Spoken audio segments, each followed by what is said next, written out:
Vamos lá. O Morro dos Ventos Uivantes, capítulo 4. Como somos volúveis. Eu estava determinado a me manter afastado de todo convívio social e que agradecia às estrelas por ter enfim encontrado um lugar onde ele era quase impraticável. Eu, um fraco imprestável, após lutar até o anoitecer com o desânimo e a solidão, fui por fim compelido a pedir trégua. Sob o pretexto de me informar acerca das necessidades da casa, solicitei à senhora Jean, quando ela me trouxe o jantar, que se sentasse enquanto eu comia, na esperança de que fosse do tipo que gosta de falar e conseguisse me animar ou embalar meu sono com sua conversa. Faz bastante tempo que a senhora vive aqui, comecei. 16 anos, não foi o que disse? 18, senhor. Vim trabalhar para a patroa quando ela se casou. Depois que morreu, o patrão quis que eu ficasse como governanta. Ah, é mesmo? Seguiu-se uma pausa. Ela não era, afinal, de muita conversa, a menos que fosse sobre seus próprios assuntos, que não me interessavam nem um pouco. Após refletir por um instante, porém, e com os punhos fechados sobre os joelhos e uma expressão pensativa no rosto corado, exclamou: as coisas mudaram muito desde então. Sim, comentei. A senhora, sem dúvida, testemunhou muitas alterações, suponho. De fato. E problemas também, disse ela. Abre aspas. Vou encaminhar a conversa para a família do meu senhorio. Fecha aspas. Pensei com meus botões. Abre aspas de novo. Bom assunto para começar. E aquela bela viuvinha, eu gostaria de saber qual a sua história. Se é daqui ou, o mais provável, uma estrangeira que os rudes nativos não reconhecem como igual. Fecha aspas. Com essa intenção, indaguei a senhora Jean por que Heathcliff deixara a Granja dos Tordos e preferira viver numa situação e residência tão inferiores. Ele não tem dinheiro suficiente para manter a propriedade em boas condições? Eu perguntei. Dinheiro, meu senhor? Retrucou ela. Ele tem muito dinheiro. Sabe Deus quanto. E tem mais a cada ano. Sim, é rico bastante para viver numa casa melhor do que esta, mas é muito avarento. E mesmo que pensasse em se mudar para a Granja dos Tordos, assim que soubesse de um bom inquilino, não suportaria perder a oportunidade de ganhar umas centenas a mais. É estranho que certas pessoas sejam tão gananciosas quando não tem ninguém no mundo. Ele teve um filho, não teve? Sim, teve. Mas esse filho morreu. Aquela jovem, a senhora Heathcliff, é a viúva? É. De onde ela veio? Ora, senhor. É filha do meu falecido patrão. Seu nome de solteira era Catherine Linton. Cuidei dela quando criança, pobrezinha. Gostaria que o senhor Heathcliff se mudasse para cá e pudéssemos viver juntas de novo. O quê? Catherine Linton? Exclamei surpreso. Mas um minuto de reflexão convenceu-me de que a jovem viúva não era a minha fantasmagórica Catherine. Então, continuei. O nome de meu predecessor era Linton. Era. E quem é aquele Earnshaw? Hareton Earnshaw, que mora com o Sr. Heathcliff. São parentes? Não. Hareton é sobrinho da falecida Sra. Linton. Primo da mocinha, então. Isso mesmo. E o marido dela também era um primo. O primeiro por parte de mãe.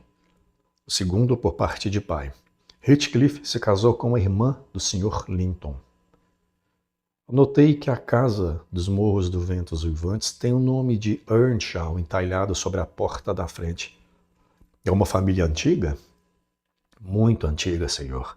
E Harrington é o último deles, assim como a nossa senhorita Kate é a última da nossa família. Isto é, dos Linton. O senhor esteve no Morro dos Ventos Uivantes? Desculpe perguntar, mas gostaria de saber como ela está. A senhora Heathcliff? Pareceu-me muito bem e muito bonita, mas não muito feliz, eu acho. Ah, céus! Isso não me espanta. E o que o senhor achou do patrão? Um sujeito duro, Sr. Jean, não é mesmo? Duro feito pedra. Quanto menos o senhor se meter com ele, melhor. Deve ter tido muitos altos e baixos na vida para ficar assim. A senhora sabe alguma coisa acerca de sua história? É a história de um cuco. Sei de tudo, exceto onde nasceu e quem eram seus pais e como conseguiu ficar rico. E Harrington foi banido como um pardalzinho sem plumas. O pobre rapaz é a única pessoa em toda esta paróquia que não desconfia de como foi enganado. Bem, senhora Jean, seria um ato de caridade me contar alguma coisa de meus vizinhos. Sinto que não vou conseguir dormir se for me deitar. Então, seja gentil e fica aqui conversando comigo por mais uma hora. Ah, claro que sim, meu senhor. Vou buscar minha costura. Depois fico pelo tempo que o senhor quiser. Mas vejo que pegou um resfriado. Notei que tremia. Precisa tomar um bom mingau para se curar. A boa mulher saiu apressada e me aproximei um pouco mais do fogo. Sentia a cabeça quente e o restante do corpo gelado. Além disso, meus nervos e meu cérebro estavam tomados por uma excitação quase delirante. Mais do que desconfortável, isso me deixava temeroso, como ainda estou, de que os incidentes daqueles 2 dias tivessem sérios efeitos. Ela regressou sem demora, trazendo uma vasilha fumegante e um cesto de costura. Colocando a primeira na beirada da lareira, puxou a cadeira para a frente, visivelmente contente por me ver tão sociável. Antes de vir morar aqui, ela começou, sem esperar outro convite para iniciar sua história. Antes de vir morar aqui, eu estava quase sempre no Morro dos Ventos Uivantes. Minha mãe criara o Sr. Hindley Earnshaw, pai de Harrington, e eu me acostumara a brincar com as crianças. Fazia uma tarefa ou outra também, e ajudava a preparar o feno. Ficava por ali, na fazenda, pronta para qualquer serviço que quisessem me dar. Uma bela manhã de verão, lembro que era no princípio da colheita. O velho patrão, o Sr. Earnshaw, desceu vestido para viajar.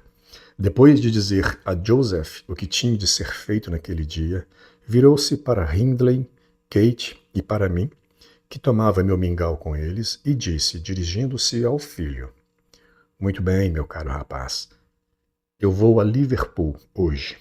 O que quer que eu lhe traga? Pode escolher o que quiser, desde que seja algo pequeno, pois vou e volto a pé.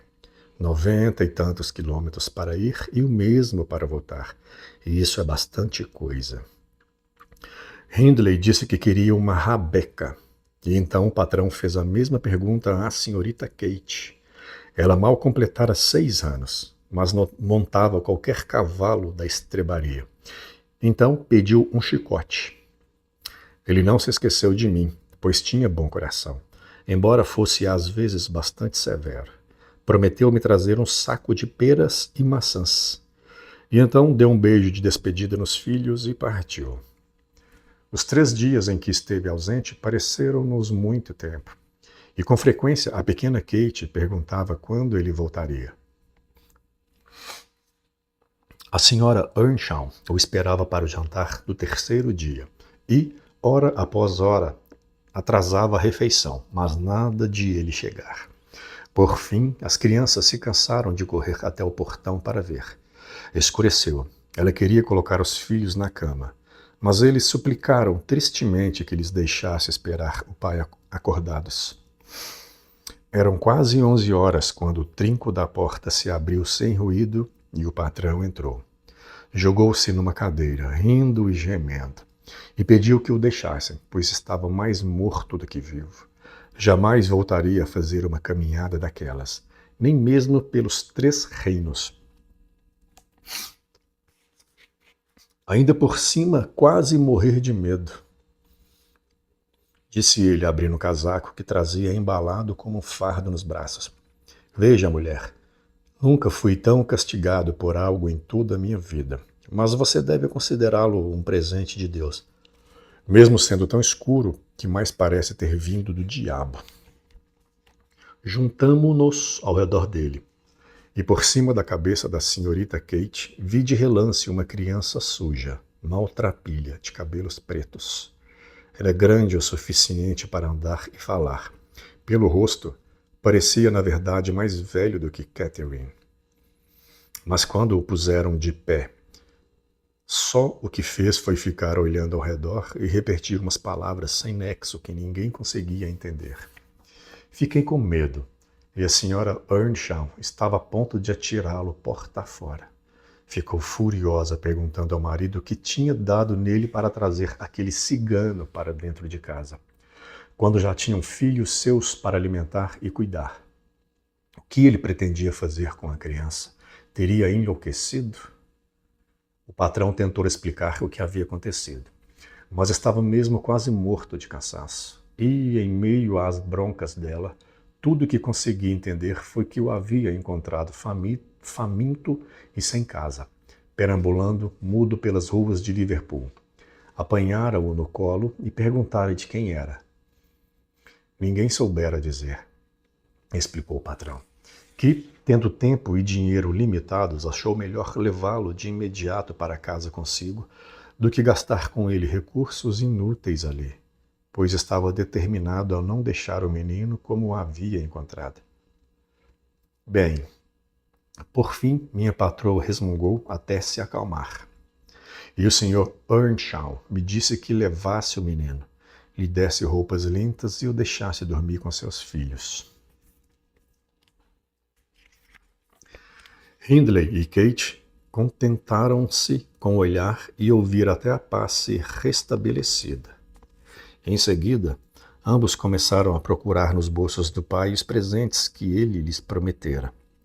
Hindley era um menino de 14 anos, mas quando tirou dali o que havia sido uma rabeca, esmagada em pedaços dentro do casaco, abriu o berreiro.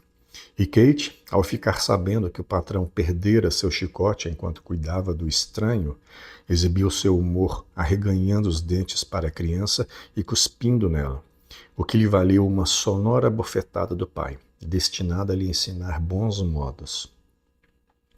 Recusaram-se terminantemente a partilhar a cama, ou mesmo o quarto com a criança. De minha parte, nada mais me ocorreu fazer além de colocá-lo no patamar da escada, torcendo para que já não estivesse ali no dia seguinte. Por acaso, ou atraída por sua voz, a criança rastejou até a porta do Sr. Earnshaw, que o encontrou ali ao sair do quarto de manhã. Perguntou como ele chegara ali. Fui obrigada a confessar. E, como recompensa por minha covardia e desumanidade, expulsaram-me da casa. Assim foi a apresentação de Heathcliff à família. Quando voltei, alguns dias depois, eu não considerava definitivo aquele meu banimento. Eu fiquei sabendo que o haviam batizado de Heathcliff. Era o nome de um filho morto ainda na infância. E lhe tem servido desde então, como nome e sobrenome. A senhorita Kate e ele já eram bons amigos, mas Hindley o odiava. Para ser honesta, eu também. Nós o atormentávamos vergonhosamente, pois eu ainda não tinha entendimento bastante para perceber a maldade que cometia. E a patroa nunca o defendia ou interferia em favor dele quando via injustiçado. Heathcliff parecia uma criança taciturna e paciente, endurecida, talvez, pelos maus tratos. Tolerava as bofetadas de Hindley sem pestanejar ou derramar uma lágrima. E meus beliscões só o faziam respirar fundo e abrir os olhos, como se tivesse se machucado por acaso e ninguém fosse culpado. Essa resistência deixava o velho Earnshaw furioso quando descobria o filho perseguindo o pobre menino sem pai, como o chamava. Afeiçoou-se estranhamente a Heathcliff, acreditando em que tudo o que ele dizia o que era bem pouco, aliás, e em geral a verdade, e mimava-o muito mais do que a Kate, que era por demais elevada e desobediente para ocupar o posto de favorita. Assim, desde o começo, Heathcliff granjeou a antipatia na casa.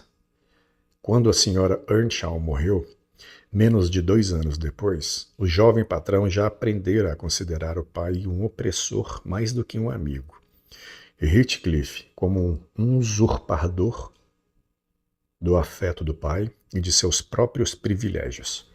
Tudo isso o tornou um jovem amargo. Eu me condoía dele, um certo sentido. Mas, quando as crianças tiveram sarampo e precisei cuidar delas, assumindo de repente a função de uma mulher adulta, mudei de ideia. Heathcliff ficou muito doente, entre a vida e a morte, e nos piores momentos não queria que eu me afastasse da sua cabeceira. Acho que sentia que eu cuidava dele com muita dedicação. E não tinha sagacidade suficiente para perceber que era compelida a fazê-lo. A bem da verdade, porém, devo dizer que ele era a criança mais quieta do mundo. A diferença entre ele e os outros me forçou a ser menos parcial. Kate e seu irmão importunavam-me o tempo todo, e ele era dócil como um cordeiro, ainda que por estoicismo e não por mansidão. Heathcliff se recuperou, o que o médico afirmou ter acontecido em grande parte graças a mim, elogiando minha dedicação. Senti-me lisonjeada e meu coração amoleceu pela criatura que me fizera receber tais elogios, de modo que Hindley perdeu sua última aliada. Ainda assim, não me era possível simpatizar com Heathcliff, e com frequência me perguntei o que meu patrão tanto via no menino taciturno que nunca, ao que me lembre, recompensou sua bondade com o menor sinal de gratidão. Não que fosse insolente com seu benfeitor, era simplesmente insensível, embora tivesse plena consciência do lugar especial que ocupava em seu coração, e de que bastava dizer uma palavra e a casa inteira seria obrigada a se curvar aos seus desejos. Lembro-me de uma vez, por exemplo, em que o Sr. Earnshaw havia comprado um par de potros na feira local, dando um a cada um dos rapazes. Heathcliff escolheu o mais bonito, mas pouco depois ele começou a mancar. Ao descobrir isso, Heathcliff disse a Hindley: "Você tem que trocar de cavalo comigo, eu não gosto do meu. E se não fizer isso, falo ao seu pai das 3 surras que me deu esta semana, e mostro a ele o meu braço, que está todo roxo, até o ombro." Hindley mostrou-lhe a língua e lhe deu uma bofetada nas orelhas. "É melhor fazer logo o que estou dizendo", insistiu Heathcliff, fugindo para a varanda. Eles estavam na estrebaria. "Vai ter que obedecer mesmo, e se eu falar das surras, você vai recebê-las de volta com juros." "Fora, cachorro!" gritou Hindley, ameaçando-o com um padrão de ferro usado para pesar batatas e feno.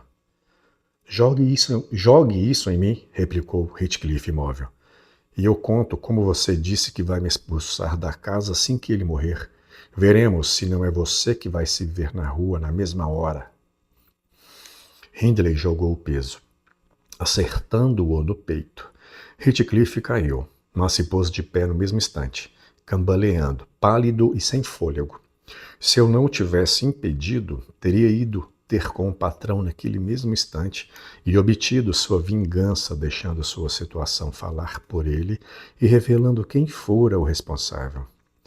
"Fique com meu potro então, cigano!" exclamou o jovem Earnshaw. "E torço para que ele lhe parta o pescoço. Fique com ele, seu intrometido, e vá para o inferno. E tire do meu pai tudo o que ele tem, para que só então ele saiba quem você é, filho do diabo.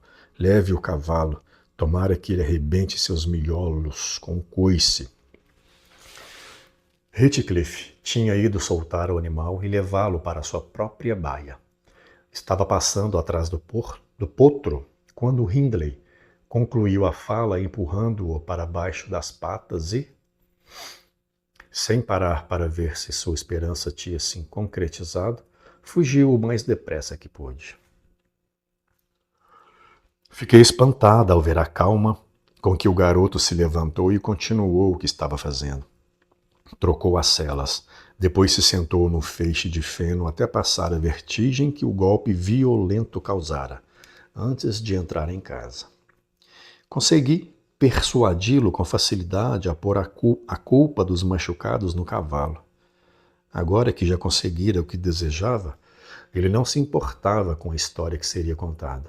Reclamava tão pouco de eventos como aquele, na verdade, que cheguei a pensar que não era vingativo.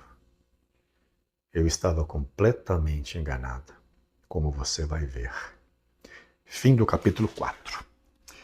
Eu vou fazer algo diferente, eu não vou ficar lendo as notas de rodapé, eu vou dar pausa agora no áudio, deu 21 minutos agora. Vou dar pausa, vou ler as notas aqui, e o que tiver interessante eu volto o áudio e falo. E aí eu vou completando as notas com alguma curiosidade que eu saiba, ou alguma interpretação, alguma análise subjetiva minha, e a gente completa a história, beleza? Então, pause, 1, 2, 3. Pronto, voltei. Esse capítulo 4, aqui a gente começa a falar, aqui tem uma coisa importante aqui, ó, que é a mudança de narrativa. Se você pegar o livro, todas as versões, creio eu, qualquer versão que tiver aí do Morro dos Ventos Vivantes, quando há essa mudança de narrador, pode ser que há uma quebra no texto, assim, alguma coisa visual. Porque aqui, até então, a gente estava ouvindo a história na voz do Lockwood. Era tipo ele escrevendo um diário. Ele chegou na Granja dos Tordos, ali na parte rural, né, no norte da Inglaterra, ali, ao norte de Londres, em Yorkshire. Tipo, o cara foi pro campo, vou ali pro interior. Aí chegou lá e começou a ver as coisas ali, né? Lembra que ele subiu lá para visitar o Heathcliff, depois desceu, dormiu, depois voltou. Aí deu a chuva, a neve, ele dormiu lá, viu o fantasma da Kate. Agora ele desceu e está conversando com a matrona, com a governanta da casa, que é essa moça, a Nellie Dean, né? Que aqui a gente chama ela de... Cadê o nome dela aqui? Nellie Dean. Senhora Dean, D-E-A-N. Tem outro apelido que ela recebe mais pra frente, mas eu acho que é isso mesmo, Nellie Dean, N-E-L-L-Y, né? E Dean.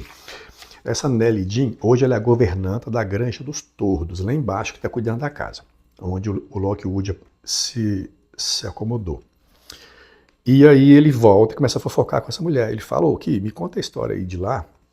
Aí a Nellie fala, eu conheço, eu estava aqui desde jovem. Supondo que aqui a Nellie, se o Heathcliff aqui tem 40 anos, neste momento da história, a Nellie já era, vamos pôr que o Heathcliff chegou na casa com 7, a Nellie era 10 anos mais velha, que ela já tinha uns 18, supondo. Então hoje ela tem 50. Então é uma senhora de 50 anos aqui, e ela fala, conheço sim, conheço tudo, eu vou te contar. E aí nesse ponto, o que o texto aqui faz? Ele solta um espaço, e há um início de parágrafo diferente aqui, ó, eles fazem um destaque no parágrafo, para mostrar que aqui houve uma mudança de narrador. Então agora a gente está na narrativa da Nellie. Em alguns momentos isso vai mudar, aí volta para o Lockwood, depois a gente tem alguns trechos que são leituras de cartas, então a gente vai ler na voz da Isabella Linton, na voz da Kate, na voz da Kate nova, na Kate velha, né, que é a Kate de verdade, a Kate Heathcliff, depois a Kate Linton, que é a menina, a filha deles. Depois tem na voz do Edgar, que é o... Enfim, tem várias narrativas depois, mas isso aí tudo a gente vai falando durante a leitura. Então agora a gente entrou na voz da Nellie. Ela está falando aqui, quando ela começa a falar a história do Heathcliff, olha que interessante, como é que todo mundo vê o Heathcliff, né? Ela fala assim, eu conheço a história sim, eu vou te contar. É a história de um cuco. O que é um cuco? O cuco é aquela espécie do passarinho, né? Que são aves parasitárias. Aqui, ó. A fêmea do cuco deposita ovos em ninhos de outras espécies, cuja fêmea os trata como se fossem seus. Não identificada a diferença, o cuco nasce e expulsa os demais ovos recém-nascidos do ninho, sendo alimentado como se fosse a própria cria da mãe. Olha que interessante, né? O passarinho cuca. Ele vê um ninho, vai lá, bota um ovo ali dentro. Aí o menininho, o filhotinho nasce, espanta os filhos verdadeiros do passarinho e fica lá tomando conta. Ou seja, isso aqui você já vê a história do Heathcliff, que é um cara que chegou sem nada, entra dentro de casa, ele é um cuco. Aí ele vai crescer, expulsa os filhos e toma a posse da casa. Isso, literalmente, é a história do Heathcliff, que a gente vai acompanhar aqui. Tem uma nota importante sobre Liverpool, e essa nota a gente tem que saber bem que Liverpool era uma cidade portuária, localizada na região leste da ilha Grã-Bretanha. Então, norte, sul, leste, olhando assim de cima do mapa, ao lado direito, né? Então é a ilha, o leste ali, que fica apontado para o continente. Por que que isso é importante? Porque o pai foi caminhando para Liverpool. E haja pernada, hein? O cara gastou 90 quilômetros. Isso aqui a Emily Brontë deu uma roubada aqui, porque o cara andou 90 quilômetros para ir e voltou 90, ou seja, ele andou 180 quilômetros em 3 dias, velho. Você tá doido. É tempo demais, velho. Um dia e meio andando. Pensa que ele ficou um dia andando, aí andou 90 quilômetros em um dia. Chegou. Descansou, tomou um banho, fez a massagem no pé, tomou um café, tomou um chá, resolveu as coisas dele, foi lá, comprou o chicote para a menina, comprou a rabeca ali, que, se eu não me engano, rabeca para mim era um violino. A outra edição que eu lia falava que rabeca, que o menino tinha pedido, que o Hindley tinha pedido um violino, mas deve ser um instrumentinho musical. Comprou a maçã, a pera, a panela, né, tudo, e resolveu as coisas dele. E ainda viu o Heathcliff lá, um menininho, aliás, não era o Heathcliff ainda, ele era uma criança. Viu a criancinha ali e perguntou, quem que é você? Quem que é seu pai? Então vem cá. Pegou o menino no colo, saiu andando perguntando quem era o pai, quem era o pai, quem era a mãe, ninguém achou. Então pensa, nisso aí já tem no mínimo meio-dia. Então o cara ficou um dia andando, meio-dia resolvendo essas coisas, pegou o Heathcliff e voltou andando, porque ele foi e voltou em 3 dias, então ele tinha mais um dia e meio para fazer isso. Supondo que ele descansou então o meio-dia. Ele achou o Heathcliff e falou, vamos descansar, menino. Aí descansou 6 horas. Aí começou a andar de novo, ficou 24 horas andando para voltar 24 quilômetros. Aliás, 90 quilômetros. Tudo bem, não foi andando, pode ser que ele pegou uma carruagem, andou de cavalo, alguma coisa assim. Mas enfim, isso é só uma especulação. Então, Liverpool, que vocação portuária, então uma cidade de porto, onde que atraca navios, né? Pensa lá em 1700 e tanto. Aqui, na história, esse período que o senhor Earnshaw, o dono de tudo, né, o pai de todos, era em 1771, mais ou menos, nesse período que ele chegou andando. Então, 1770. Aí chega lá em Liverpool, aquele tanto de navio, embarcações, gente chegando, gente vindo. Aqui fala que tem aqui, ó, recebendo navios, mercadorias e indivíduos dos 4 continentes. Então vinha gente do mundo inteiro chegando para lá. Tráfico negreiro, então está falando aqui, com seu ingresso no tráfico negreiro. O tráfico negreiro aqui é porto de escravos, então tinha alguma coisa ali a ver com escravos ainda, né? Naquele período. Então, o que a gente tem que imaginar? Liverpool, em 1770, recebia muitos navios. Tem tanto de gente ali. Gente, todo canto do mundo. Então tinha escravo, tinha mulher escrava, tinha pessoas de várias etnias, tudo gente diversa, assim, na questão do aspecto. Então você via gente negra, gente branca, gente amarela, chinês, latino, que tanto de coisa. E aí o Earnshaw vai ver o menino lá solto. E aqui todo mundo começa a falar do Heathcliff, chamando ele de cigano. Um cigano de cabelo preto. Às vezes fala que ele tem a pele morena. Mas ele... peraí. Antes de eu falar um pouco mais do físico do Heathcliff, olha aqui o nome. Os termos que formam o nome Heathcliff, que é o Heath, né, de Uruzal. Eu sempre achava que era de calor, né, tipo de quente, tipo cliff, é um penhasco quente, penhasco árido, né, mas o Heath parece que é um Uruzal. Uruzal é aquela vegetação assim mais rústica, mais rasteira, uma coisa tipo um espinho, uma coroa de espinho, um penhasco espinhento, vamos dizer assim. Então, né, literalmente o nome ficaria Uruzal no penhasco, ou Uruzal do penhasco. Aí fala que esse nome está diretamente associado à natureza da região da Charneca e à essência do personagem, como se verá. Então, Heathcliff ele é um um poço de espinho, ele é um morro de espinho, a gente vai ver isso aí. Se bem que isso aqui fica bem estranho, porque o Heathcliff já falava que era o nome que deu a outro filho dele que morreu, né? Quer ver onde que falou isso? Que falou assim que o Earnshaw colocou o nome de Heathcliff. Isso que é interessante. Ó, era o nome de um filho morto, ainda na infância. Então, meio estranho. Olha aqui, gente. Ó, isso aqui é uma interpretação minha, tá? Bruno Godoy interpretando. Se o Heathcliff era o nome de um menino ainda morto na infância, era uma criança. Como é que eles sabiam que esse menino ia ser duro, feito um espinho, né? Um penhasco de espinhos para colocar o nome Heathcliff ainda, né? Meio estranho isso aqui. Porque era uma criança. Então o menino já não nasceu. O Earnshaw falou assim: esse bebê vai ser chato, vou colocar o nome de Heathcliff. Aí o menino morre. Aí ele vai e acha outra criança na rua e fala: opa, vou adotar esse menino. Esse menino vai ser estranho, vai chamar Heathcliff. Né? Mas enfim, isso aqui é só interpretação minha. Enfim. Aí depois fala que. Aqui tem uma coisa importante também, que ela fala que o Heathcliff, como um usurpador do afeto do pai, então é o Cuco, né, que entrou o Cuco lá na família e começou a receber mais amor do pai do que os filhos verdadeiros, e usurpador de seus próprios privilégios, que era o quê? Nessa época, o filho, o homem, tinha a posse de tudo, né? A mulher era escanteada. Então o filho, aqui então o Hindley, que é o filho mais velho, ele fala assim: nossa, isso aqui tudo vai ser meu, eu sou um fazendeiro e vou ficar dono da posse. Aí o pai dele chega com um menino novo, um adotado, ele fala assim: nossa, esse menino é meu rival, porque ele vai entrar na divisão da herança comigo. Então o Hindley tem um estopim inicial aqui para ter uma desavença com o Heathcliff, que ele o vê como um rival na herança. Então, que eram seus próprios privilégios. Né, nessa relação hierárquica de poder, posse. E isso que tudo marca como o Heathcliff ele é um ilegítimo, né, dentro da herança das coisas aqui. Ele é um forasteiro, ele é um cuco. Beleza, então terminou as notas desse capítulo. Mas vamos falar agora de novo no nome. Por que é importante a gente saber que Liverpool era uma cidade portuária?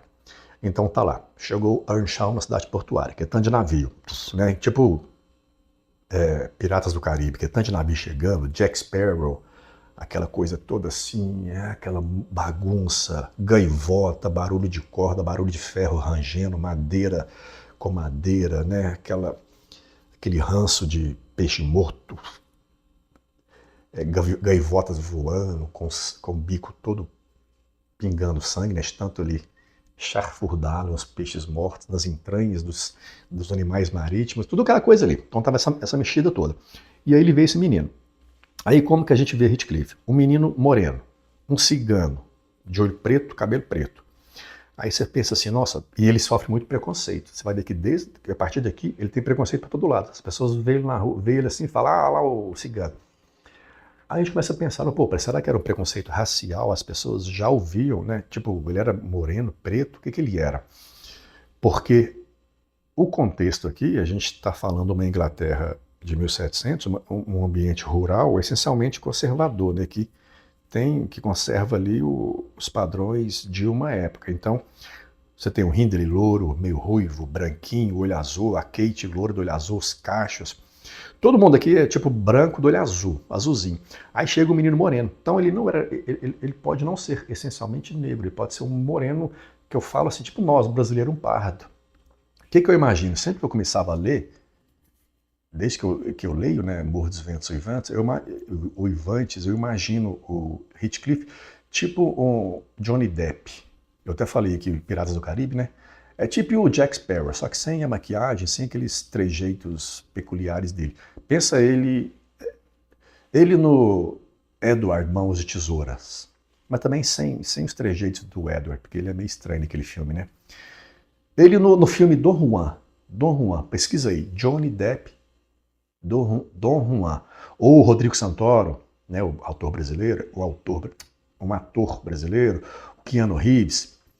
O que é? Aquelas pessoas que têm a sobrancelha pretinha, assim, o olho mais fino, talvez comprido, com um aspecto mais de rapina, uma ave de rapina, né? A boca mais fina, assim, o rosto mais quadrado, o cabelão preto, volumoso, que dá aquela coisa assim meio de agressivo, né? Meio felino. Isso para mim é o Heathcliff. E uma pele morena. Tipo também o cara daquele filme 365 Dias, o Maximus, né? Não, cara, poderia ser o Maximus também, do Gladiador. Tá vendo? Então eu tô imaginando uma coisa meio romana, meio latino. Então, para mim, o Heathcliff, ele era uma espécie latina. Ele era um menino que pode ter tido tomado como escravo, ou o pai veio. Aliás, o pai dele poderia ser um comerciante, veio de navio. Ó, pra você ver, ó, uma ideia minha. O pai era um comerciante italiano. Era o Johnny Depp. O pai dele é o Johnny Depp. Johnny Depp velho. E ele é o Johnny Depp novo. Aí ele tá no navio e passa, o menino, vão lá na Inglaterra buscar, sei lá, vão lá na Inglaterra vender tempero. E aí no meio do caminho o pai morreu, porque as viagens marítimas poderiam causar muitos problemas naquela época, né? Poderia não, causava. Então ele morreu de escorbuto, aquela doença do marinheiro. Morreu, o menino ficou sozinho, não tinha ninguém para cuidar.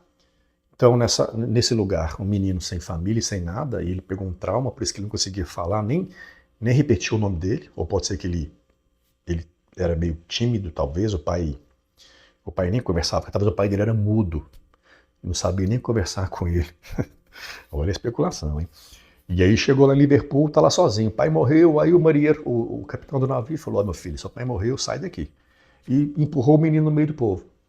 E ficou lá, aquele Johnny Depp novinho, o Rodrigo Santoro novinho ali, o cabelo pretinho, olho preto, a pele mais morena de sol também, e moreno também porque o inglês, né, o inglês, sei lá, o inglês nativo, o inglês padrão da época, conservador que eu falo assim, que vinha repetindo um padrão estético, né? Talvez um padrão de um fenótipo, que era um povo mais branco.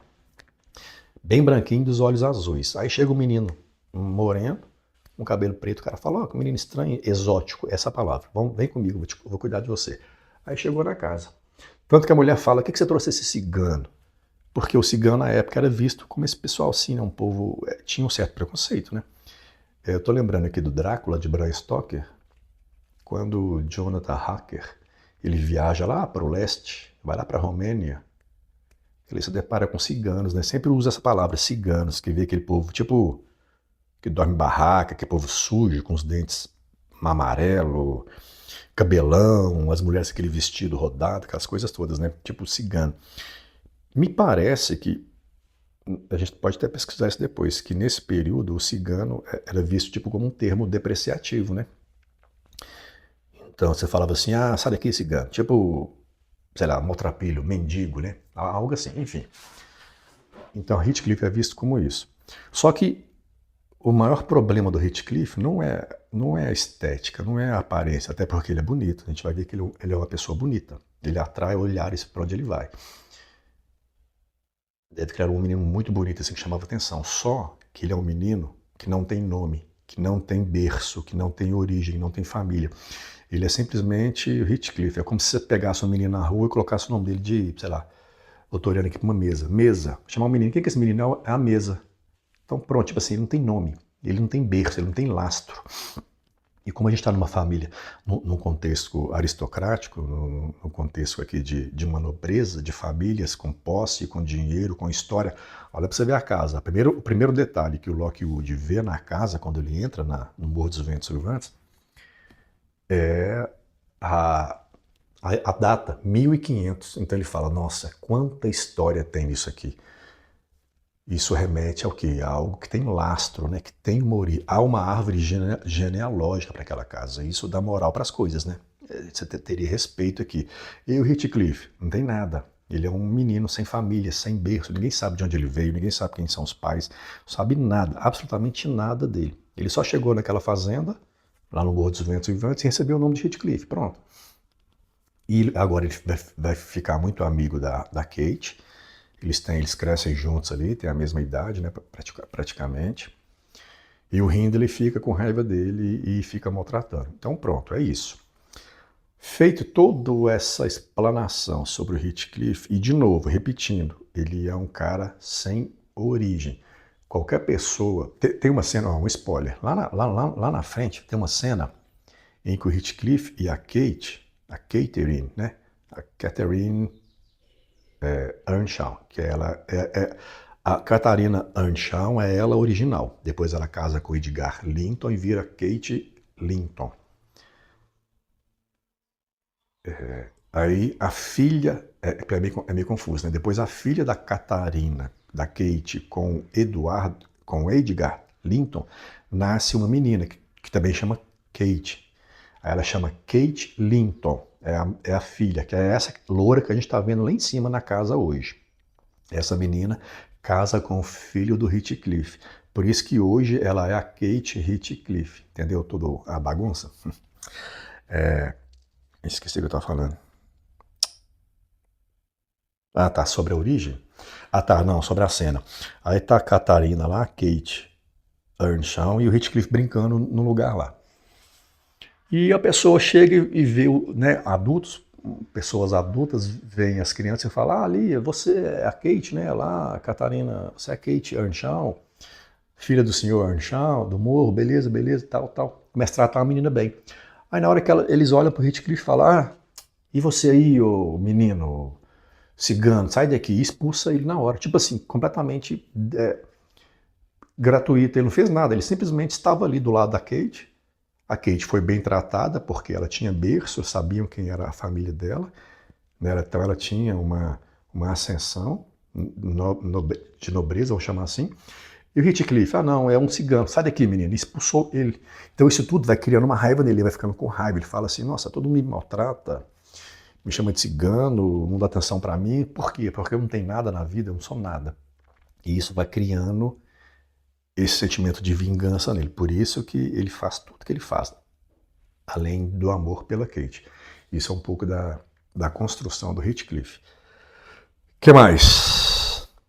E é isso, cara. Adeus. Próximo capítulo, capítulo 5.